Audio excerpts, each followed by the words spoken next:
You are now live, right? Okay. Well, the classic thing is now. Do we have to go? Are you recording? Are we on? Are we on? Yeah, are we on? we're on. We're on. Oh, yep. So It has begun. It's beginning. You can now see yourself. I can, yes. You Hello, need to Iris. turn it Hello, down. Chris. I'm just going to mute everything. Yeah. Hello, everyone. Hi. Hello. Welcome to the Q&A with Cieran and Dale. I'm Cieran, and this is that right? Is it? Can't remember which. I can't remember. Yeah, it's been so long. I don't know anymore. And we're co-creators on Myrlan. Yay! So, Myrlan is a new fantasy short film coming to you from Pale Raven Pictures. We're shooting in Yorkshire, not at the moment, because the world is locked down, but hopefully very, very soon we'll be going back to production. We did start showing a little bit earlier, but that's one of the questions. We'll come to that in a minute. And yeah, today, because we've already hit our amazing, our Kickstarter's been going crazy, and we've already hit not only our first goal, but our second goal already, which is character focused. Pardon. So, which means that we can start to really think about the characters individually. What's their story? How would they dress differently to other characters? What are their kind of unique little items about them? Is it like a bracelet, or is it some kind of like necklace that they've got? And start to kind of really think into that unique stuff, rather than just kind of being like, let's make everyone look medieval.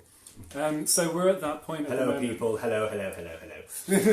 Yes, hello. I don't have the phone. I can't do that. I know, and we're delayed here as well, so you're still talking. So there you go.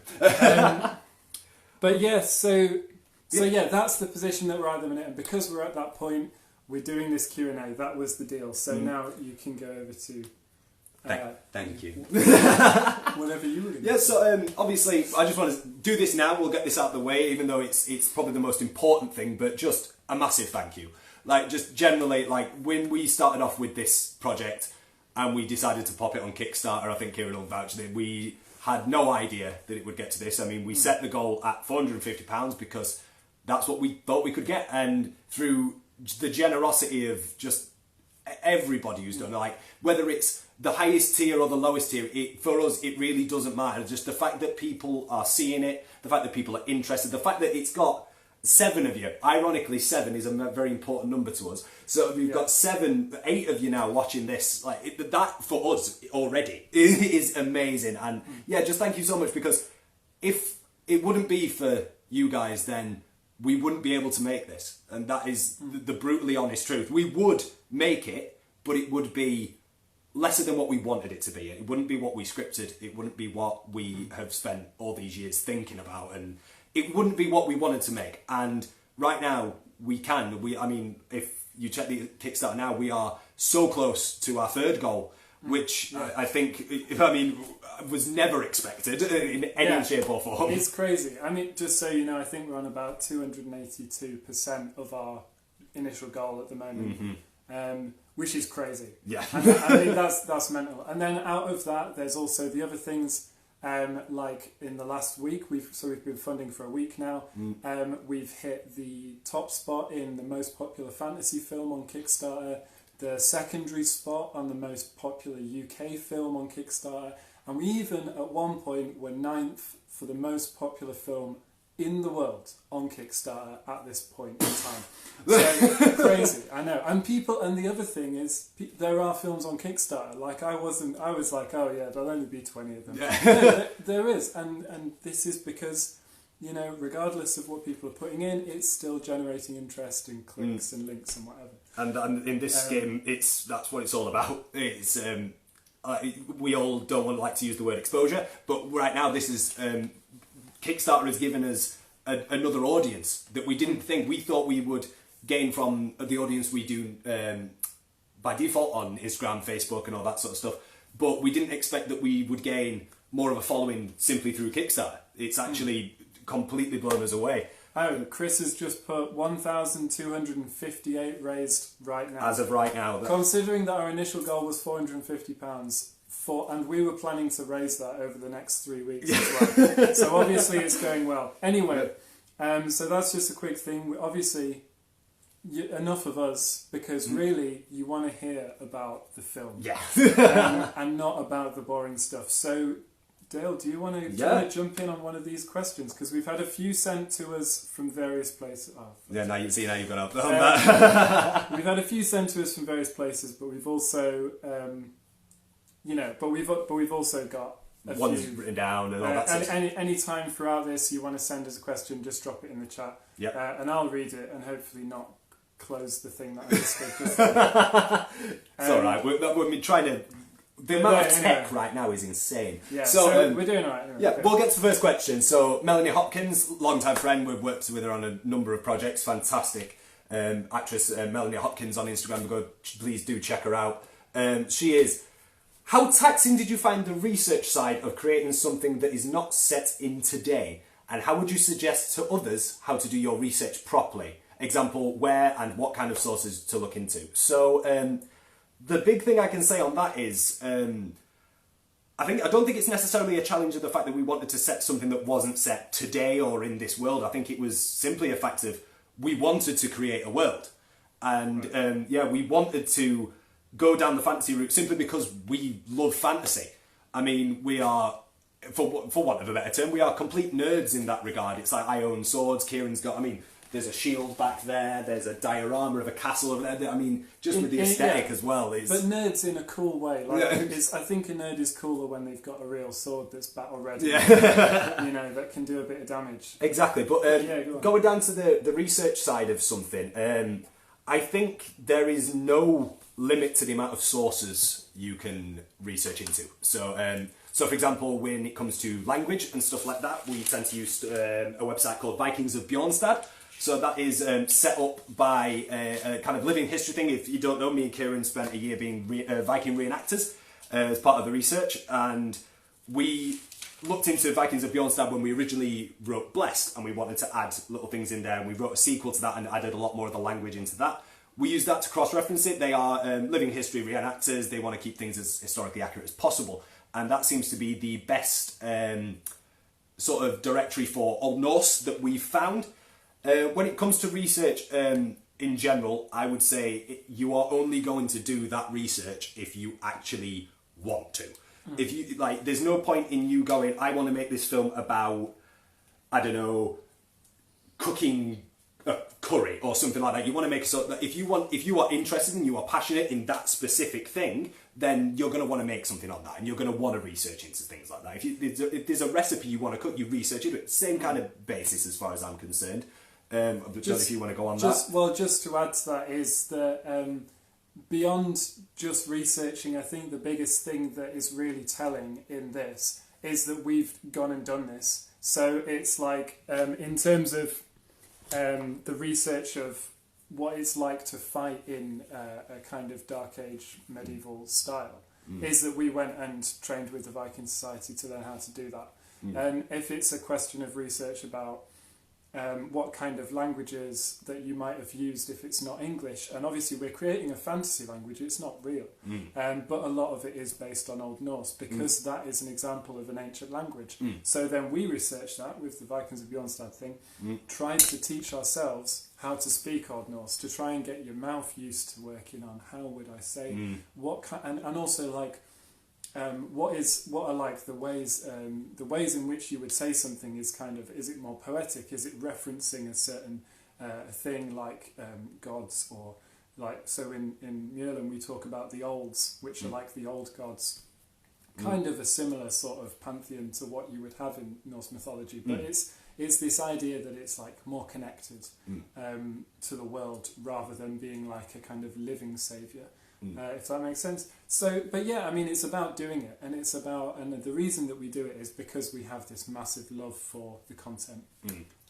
So yeah, that's what. But I think just to kind of complete your question, Mel, how taxing do you find it? I genuinely think if you've got a passion for something and you genuinely want to do it, it doesn't matter how much time or how tired you are or how much effort you're and how much work you're putting in, because you will want to put the work in.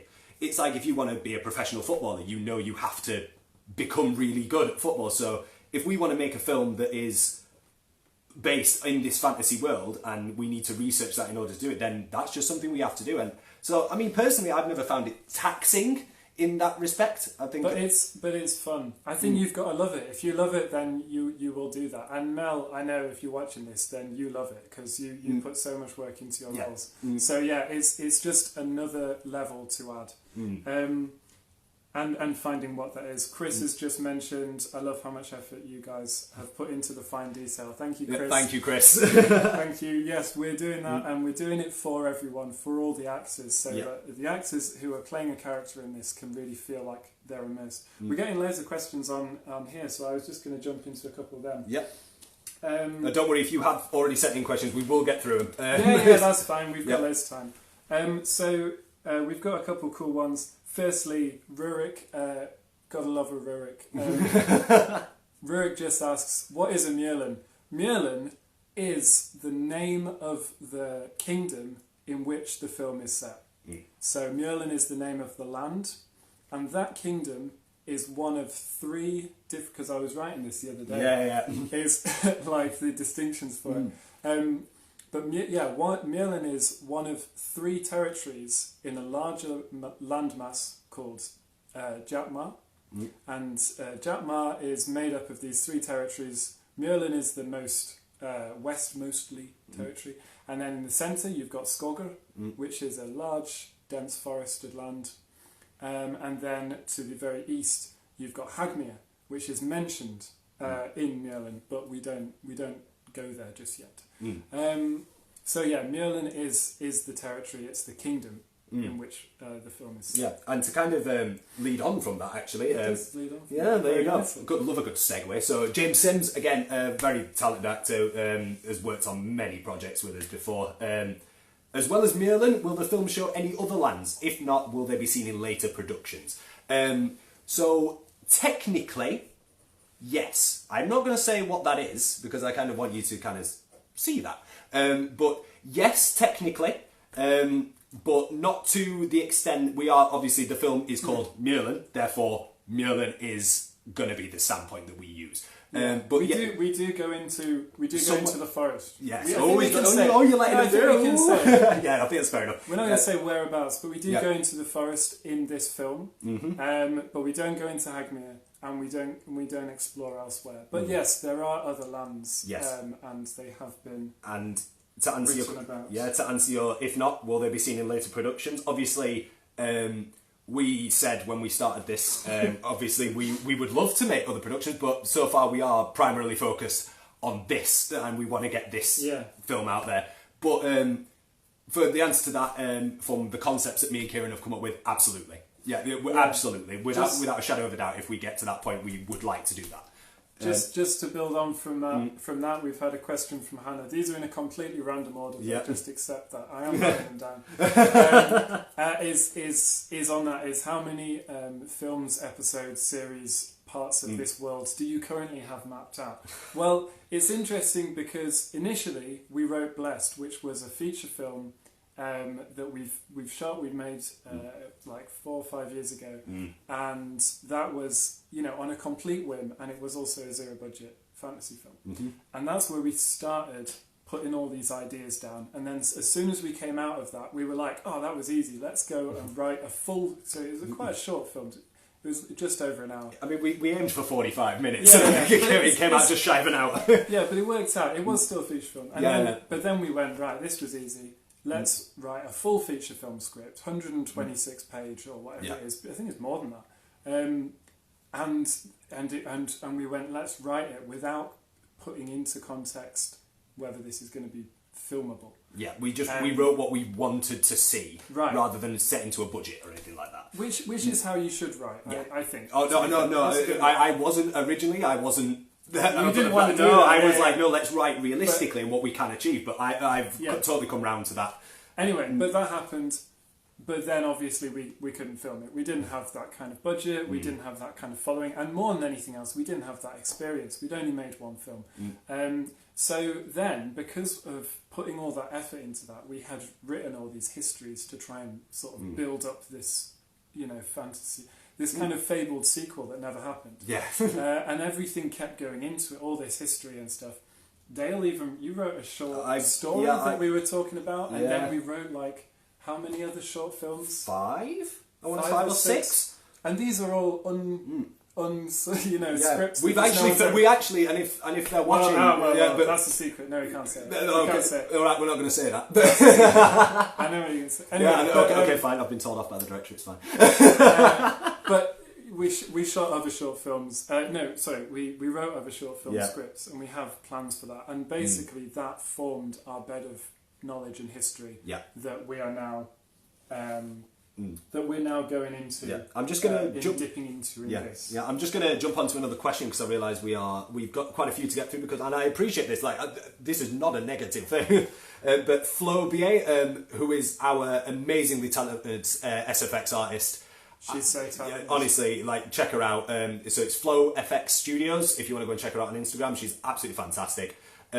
What made you want to make a fantasy film? Let's say sci-fi or any other genre type. They're the films me and Kieran will, I know I can say this, they're the films we watch.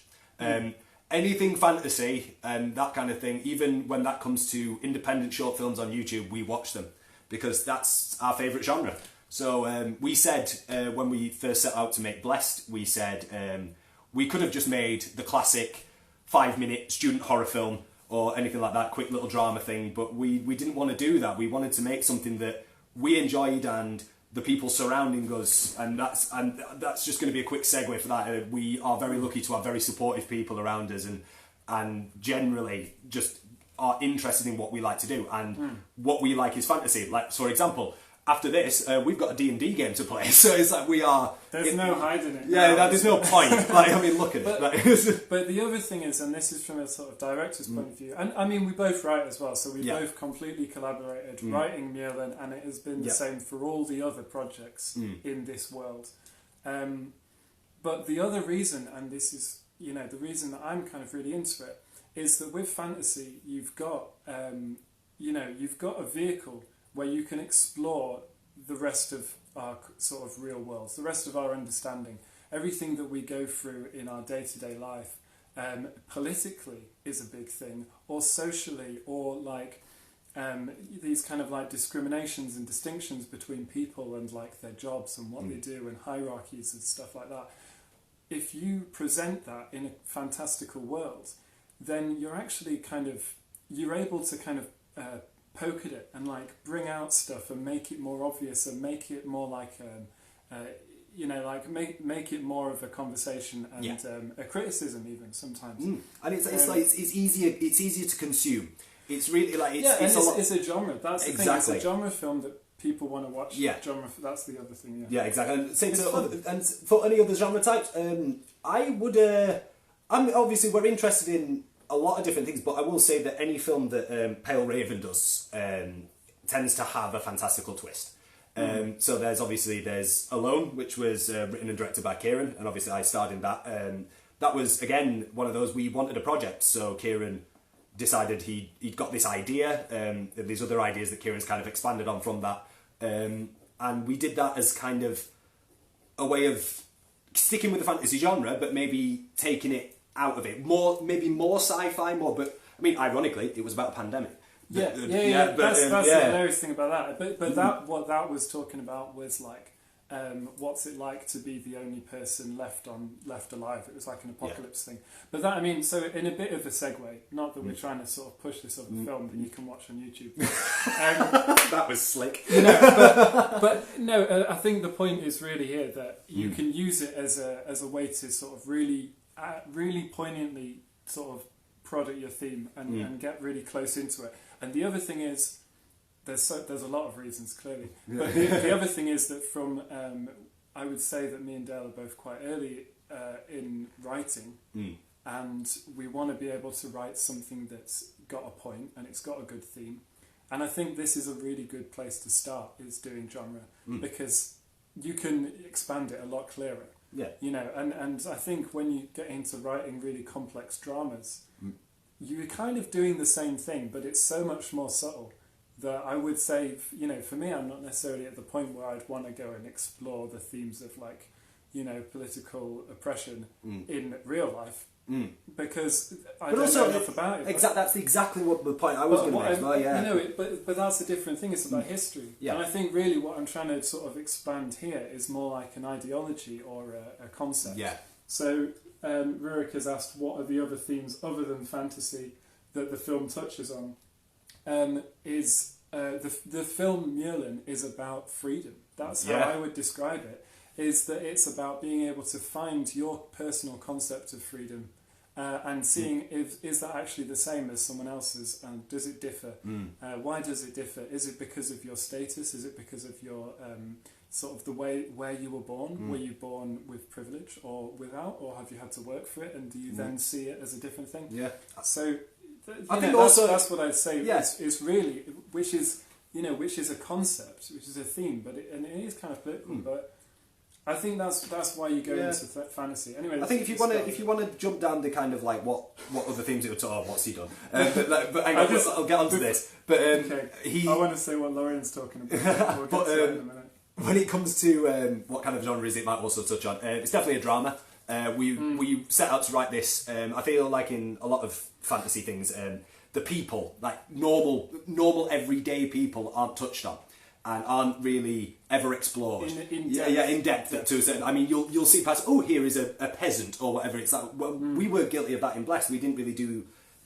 We didn't touch on what. I'm going to plug you in. That's probably a good idea. I'll hide. You can. See but I feel like as well. Obviously, it's a fantasy film.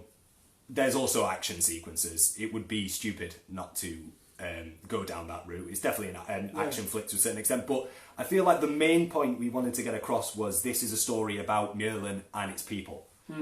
We wanted to make a whole round world.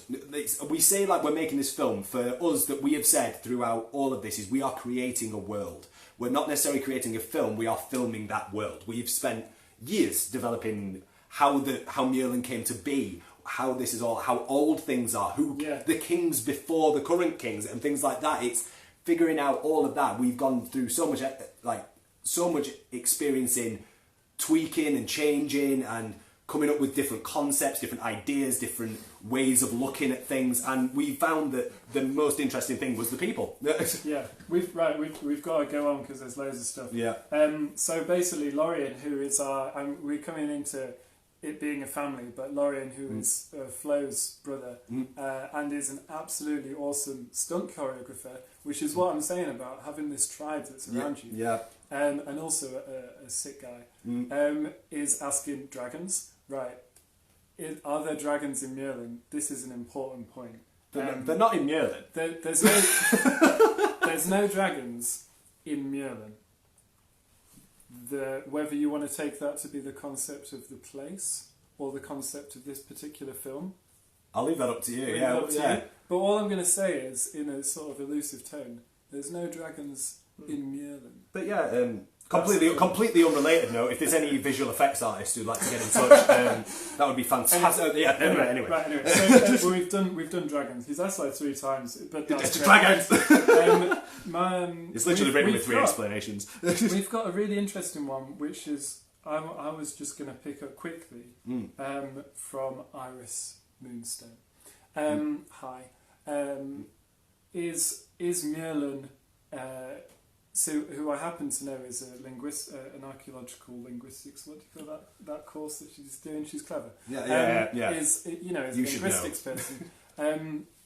Is Myrlan a derivative of Merlin, as in the great wizard of King Arthur's court? Yeah. Actually, no. Myrlan comes from the two words being from the original Hagmerish language, which, as we were saying, is a lot based on Old Norse. Myr is come from Maya, as in the phrase of a bog. Yeah, because or like a kind of marshland, and then lan is just the sort of the suffix to land. Yeah, right. So it's just the land part of the word. So Myrlan, yes, marshland. Marshland is what that means. I think that interesting question, because I love to. Because obviously I've never even considered. She says Old English Historical Linguistics. Thank you. So that's what she's doing. That. But yeah, so that's what Myrlan means. getting into it. Chris did D&D before it was cool. Great. Nice one, Chris. That's super cool. Yeah. Put the thing. What edition did you play? Like, I mean, it's up to you whether you want to say what year. No, that's fine. But was it AD&D or like? Yeah. Also, is it cool now? Yeah, that's the other question. I mean, I think We've done this one. Yeah. We've got some great ones from Annie. Oh, we did. What is a Myrlan? Yeah, we did. So can we go into? We've got what is the biggest lesson that we've learned on Myrlan. On Myrlan. And then the other one is, what's the piece of advice that we wish we knew when we were making Blessed? Should we do our biggest... I'll do mine, then you do yours, then we'll switch it to Blessed, and then I'll do mine. No, you have to pick one. Which one do you want to do? Do you want to do Myrlan lesson or Blessed advice? I'll do Blessed advice, I think. Okay. My biggest advice, if you have the capability to go out and make a film, and it's the film you want to make, and you don't care what people think about you making that film, or whether it's a viable thing to do, or whether if you've got enough money, doesn't matter. Just do it, because at the end of the day, if you don't do the things you love, then it is only you that's suffering from that. Nobody else is suffering, because in the grand scheme of things, nobody's really that bothered. So, like, if you want to go out there and you want to make a fantasy film and you want to go and do that, and people say, "Oh, is it a bit ambitious?" Yeah, it is. And I say it so many times.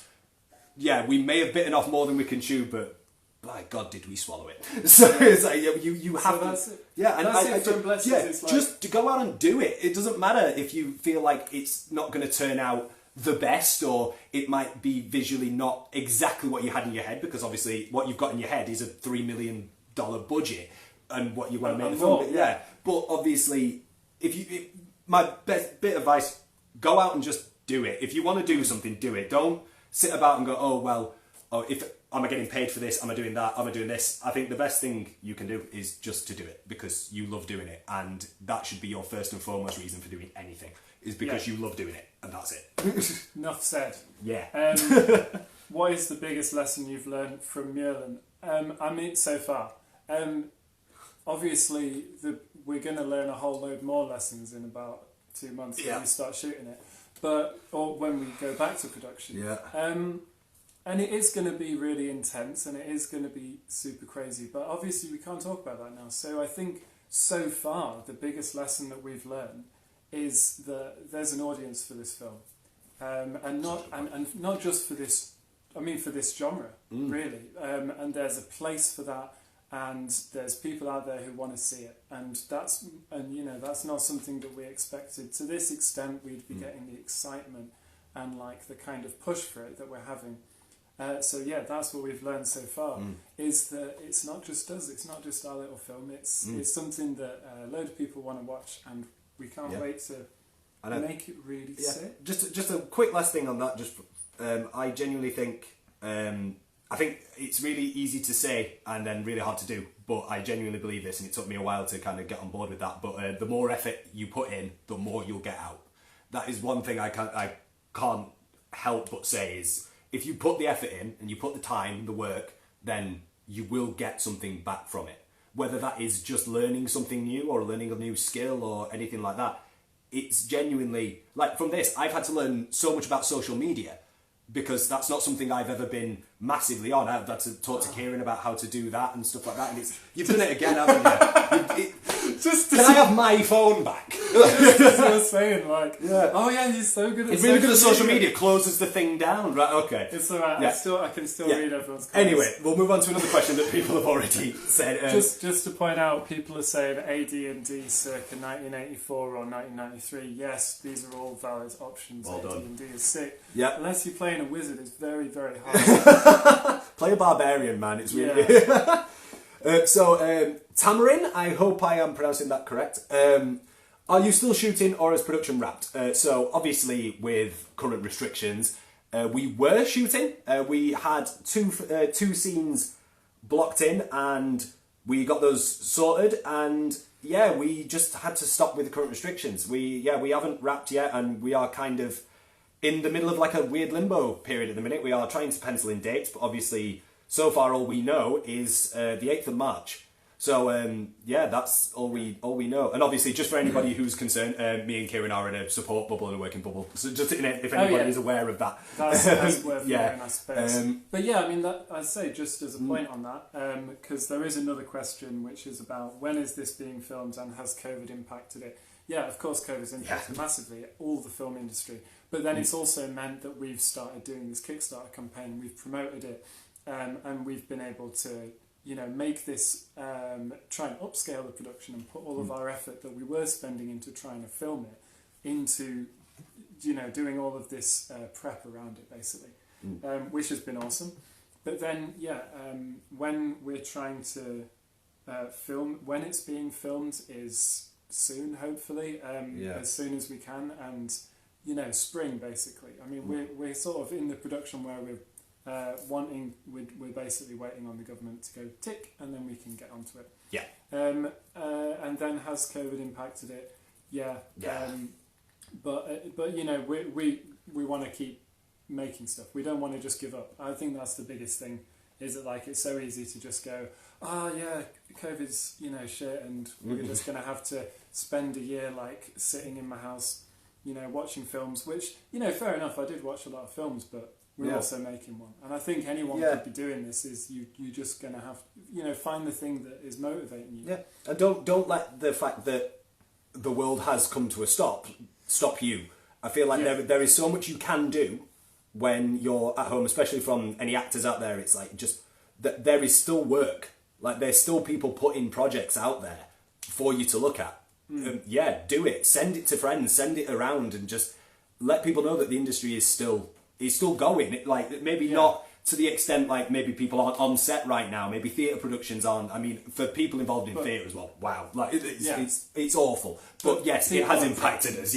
But there's still things you can do essentially. Definitely. So anonymous question, that's not anonymous to the person who asked it, and they know who they are. If you had the party's collection of gold worth 45k, so 45,000 pieces of gold, what would you buy? I'd fund a really cool, interesting new fantasy short film. Right. Another point is, if 45,000 gold pieces, what does that equate to in actual pounds? Is it? I'd say it's 45, or is it I'd say it's a tenner. I'd say it's a tenner. A piece. So nearly $500,000. I'd just definitely make a film, 100%. Yeah, I'd make a film, and also a feature film, I should say. Yes. Rather than a short, it'd be a bit wrong to spend $500,000 on a short film. Yeah, you just watch it. We'd get into trouble. We've literally spoke about this before. How do you beat relentless silver murder ghosts? Can't tell you, I'm afraid. I know, I'm annoyed too. That's a campaign-related question that no one will ever know. When will we see a trailer? When will we see a trailer, Dale? Do you know? I know. You know. It's a good job you know. What I will say is, see now the D&D chat's blowing up. But that's a good question. It's about my shirt. We'll come to that. Yeah, cool. Of course we will, you vain. But when we see a trailer, when we have shot enough footage to warrant a trailer, I think is the main thing. I don't want to put, and I don't think you should. This year. You will see a trailer this year. But one thing I have to say, and I'm going to sway Cieran down this road before he says anything. I don't feel comfortable giving you guys a definitive month or date that you will see a trailer, because quite frankly, right now we just don't know. Yeah, and that's the worst bit at the minute, is we just don't know. But that's the thing. We are. But that's the thing. We are still, when obviously on our hourly dedicated walks that we're allowed to go on. Obviously, we spend that time looking at filming locations. We'll go out and find new spots. We're blessed in Sheffield to find so many just amazing things on your doorstep. That quite literally on your doorstep. We filmed a scene on Cieran's doorstep. So we are quite lucky in that regard. But obviously, in order for us to give you a trailer, we need to have something that is interesting and something you're going to want to see. Just to build on it, is the thing about the trailer is it needs to be. This is why we've got a teaser, and the teaser that we've cut together has been 50% stuff that's probably never going to be in the film. Yeah. But I've just, we've gone out and shot like a reel that gives you a mood of what we're going for. But like the trailer has to be us. It's a selling point, really. It's a promotional tool, and it has to be us saying this is the film that you are gonna get when it's done. This is us giving you like a kind of heads up.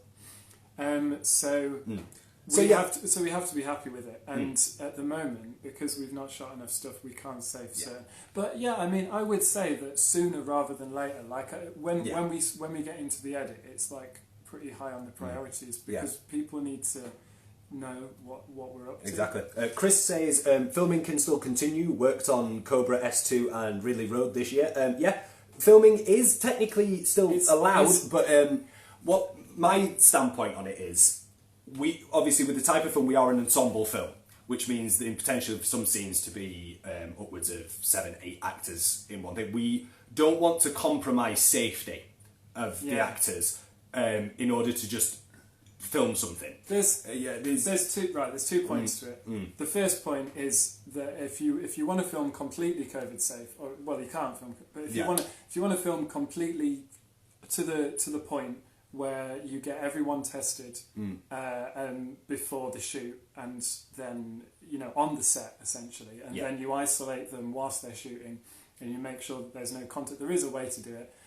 But obviously it just ends up being massively expensive. It costs loads of money to get a test, and then you have to keep doing that every 3 days or something, depending on you have to test negative 24 hours before the filming normally takes place or something. Well, there's all of that stuff, but then you need to keep doing it even throughout the filming process. It needs to keep going on. So if you are on a big if you're on a production that's such a big scale that it can't stop.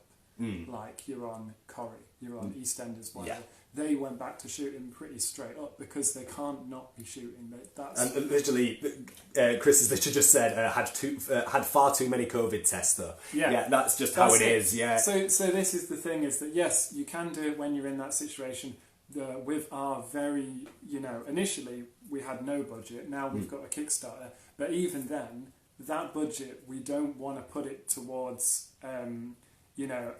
trying to shoot really soon, therefore having to buy loads of PPE and having to, get loads of tests and do loads and put people up in and isolate and stuff. I think it would be much better to spend that money on the film itself, so long as everyone's safe. And when we can finally get back to that stage, so long as everyone's safe. Another one. How long will the film be roughly?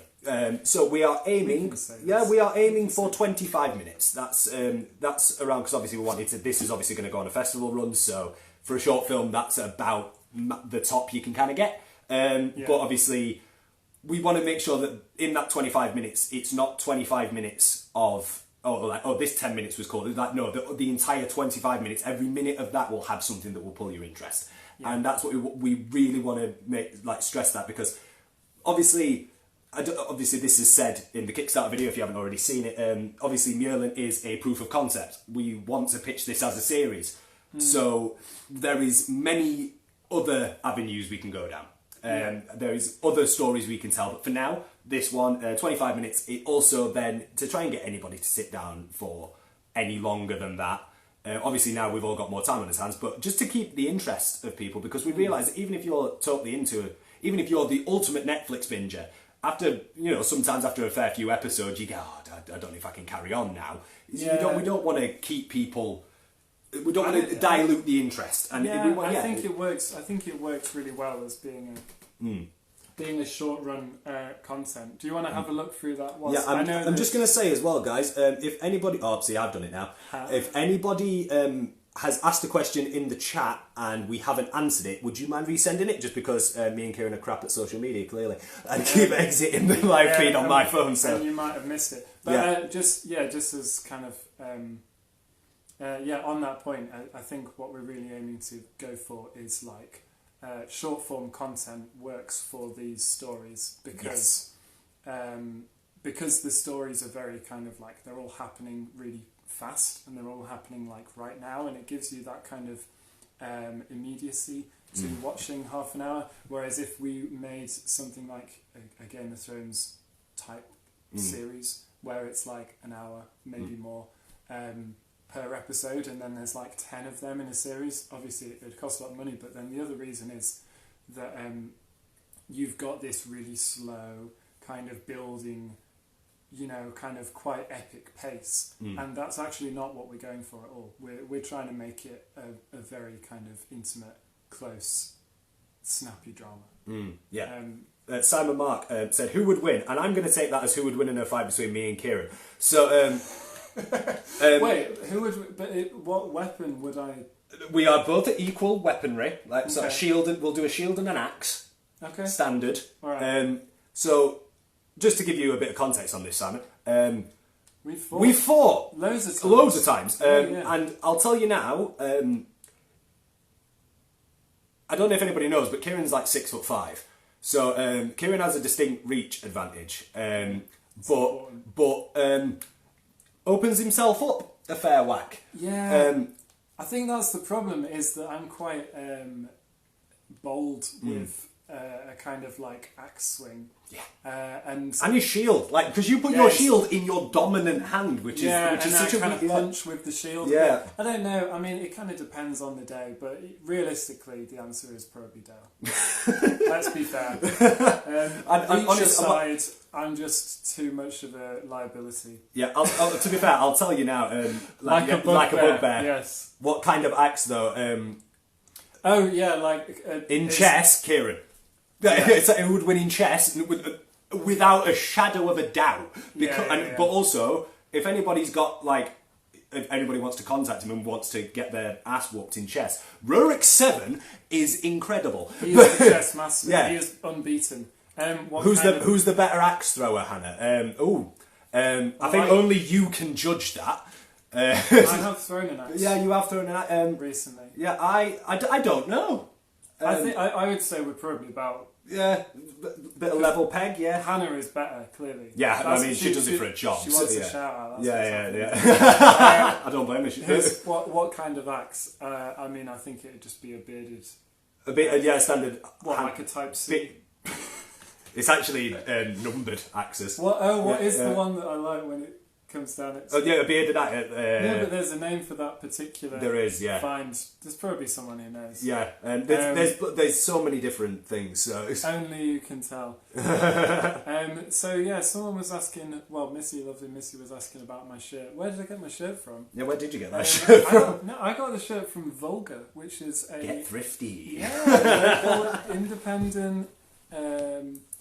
Vintage store in Sheffield that do good shirts. Yeah, I don't doubt that at all. But it's good shirt. Yeah. Any other kind of weird questions you want to throw at us is also, but otherwise we'll just talk about the film, because that's all we do at the minute. We're doing alright. What we were gonna do was ask if we got like a pause. I was going to ask you a question. Oh yeah, you were. Yeah. Do you want to throw me a question and try to be nice? Here's a fun thing.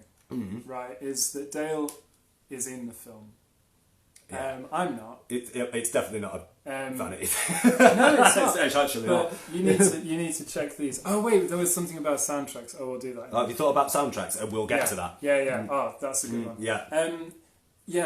So set up a target in the backyard and we'll have a contest. You're damn right. That's axe throwing. Yeah. So Dale's in the film, and Dale was also in Blessed, and playing the same kind of concept of a character, but then obviously we've kind of worked with it and stuff. So my question is, what is different between the Scar that that you played in Blessed with the Scar that you are now playing in Myrlan, which is like the canon? Yeah. This is like the canonical Scar, the one that we've decided, this is who he is. What is different about playing it, not just about the character? Just about the character. Playing him, I felt like, obviously, me and Cieran both co-directed Blessed, and I must say it was one of the best decisions I think we've made in this process, is to have the vision come from one person, and with Kieran's experience in that, more so than me, it seemed only right, and it means I can now focus more on the character as a whole. I feel like I've managed to create a more rounded character. In Blessed, I felt like I did the classic thing of, this is the guy that you don't want to like, but you do, and he's the strong type, and he's just really, I don't think, I mean, for want of a better term, but yeah, I feel like there's, I feel like I've managed to cut my teeth a lot more, and he's a lot more jovial, a lot more joking, and I wanted to play on the kind of, obviously Vikings were quite a poetic people. We had a chat with Luke Goddard, one of the fabulous actors playing Hjalmar. We had a chat with him about it, and he brought up some very fair points. It's like the Northmen in general were valued almost poetry above a lot of things. So there is, I can't remember his first name, I think it's Ega Skallagrimsson, was a poet, and the King of Denmark actually pardoned him for a serious crime of killing his son. Skallagrimsson killed the King of Denmark's son, right. And while he was in jail, wrote a poem, and it was picked up by the king, and he read it, and he pardoned him on the spot because the poem was so good. So it just goes to show that they were quite a creative people and quite emotional, which is reflected in their gods as well. And I wanted to kind of bring that into Scar, where I felt he was very two-dimensional in Blessed. I felt like there was a lot more I could have done, but obviously my focus was elsewhere, was on other things, and it's nice to kind of now cut my teeth into the character. And obviously now he speaks differently, his mannerisms are different, there's a lot more to him as a person, and that's what I really wanted to bring to this. And it's been really refreshing, especially as an actor, to be able to kind of explore that and have your process, but also spend your time developing the world, which means obviously I have quite a deep understanding of what the world is, and I can now apply that to my characterisation, which is a really nice thing to do. So yeah, nice question. Yeah. So Iris is just asking, have you been reading the Prose Edda and Old Norse poetry as an Odin? Yes, the Prose Edda and the Poetic Edda. There is Eagle Skallagrimsson, that's his name. Just randomly, there you go, it popped into your head. It does pop in. Yeah, the prose and the Poetic Eddas are basically our best understanding of Norse mythology. It's very difficult to read cover to cover or anything like that.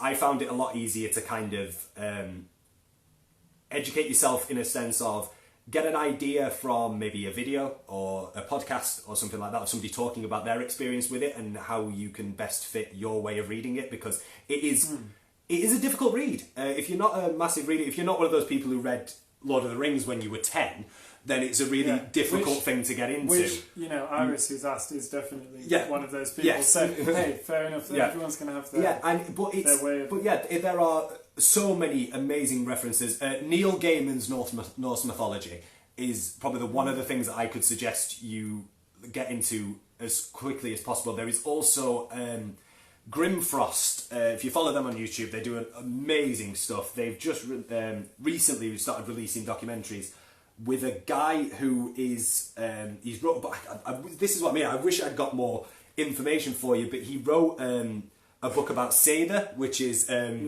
magic essentially. And he's it's on my bookshelf. Well done. It's fantastic. And also on Audible, the audiobook is incredible as well. But yeah, there's so many different things that you can read up on with Norse mythology, because the beautiful thing about Norse mythology is it is stories told by different people.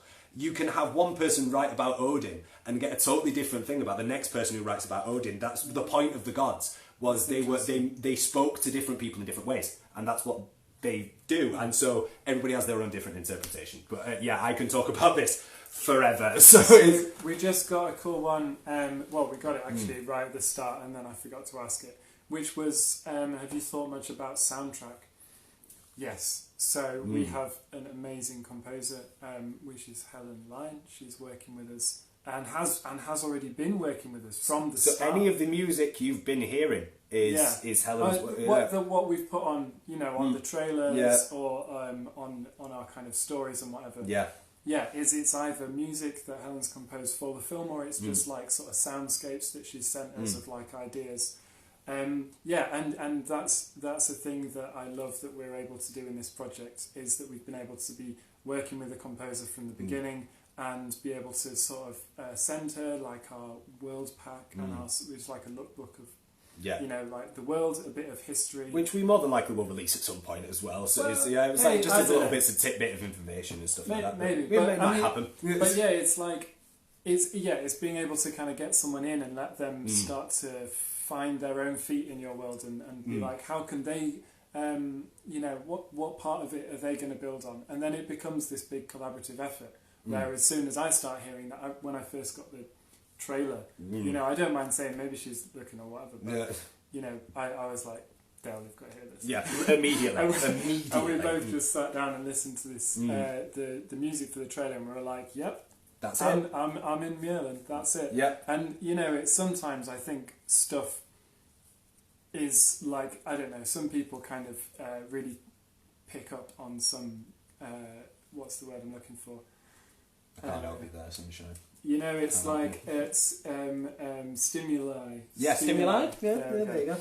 And for me, music is a massive thing. I also think that music makes film a lot of the time. I feel like if you were to show a film with the music taken out, it wouldn't have the same effect.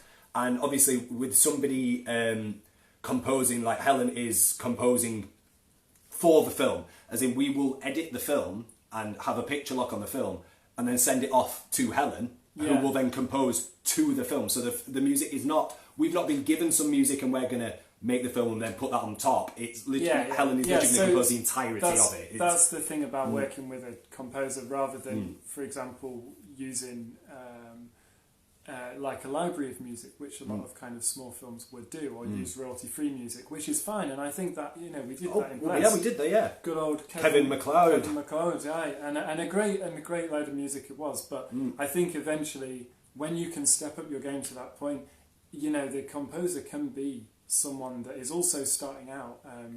I've just touched a hand. Oh. Sorry about that. But it could, it could be someone that if you're like a uni kind of student and someone in the music department and you want to kind of collab. That's the way I'd do it, definitely, because you want to bring in people with skill set in something that you don't have. Collaboration, not competition. That is one thing that we have learned through this entire process. Yeah, nobody is competition. We have so many talented people that are volunteering their time on this, and like even down to like guys helping us with just like with set dressing and things like that. Ooh, you've got a leak. I know, yeah. That's odd.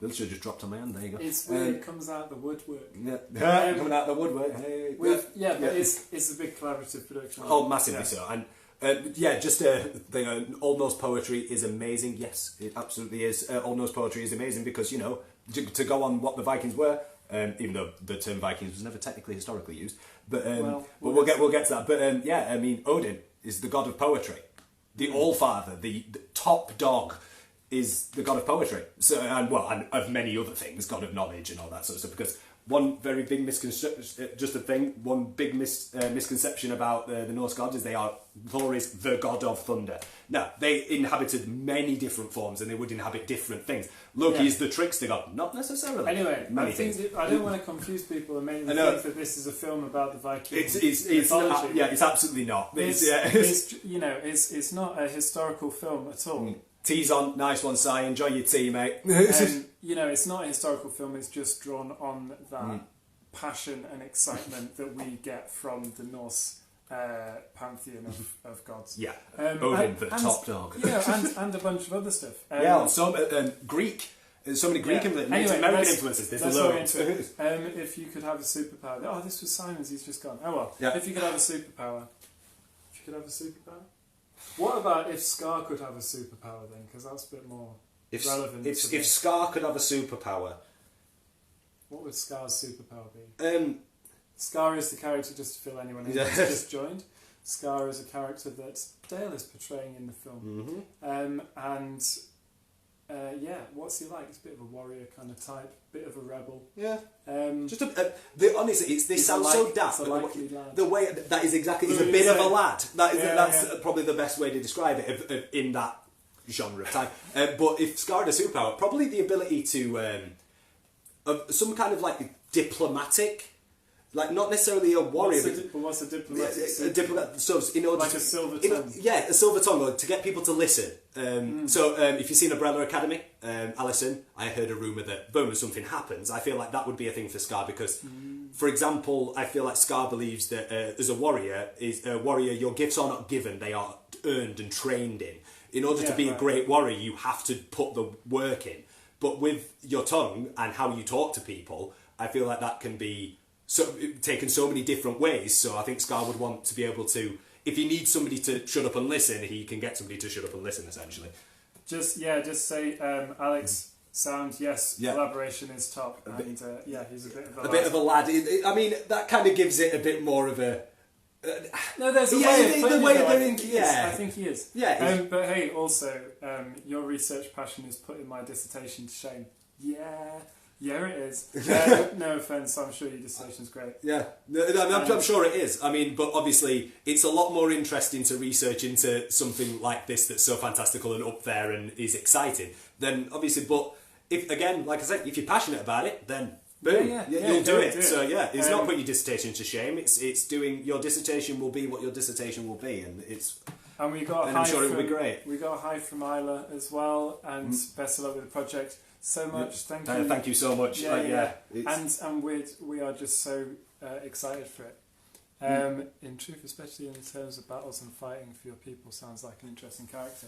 Yeah, he's gone through a lot of twists and turns as old Scar. He's changed and developed a few different times.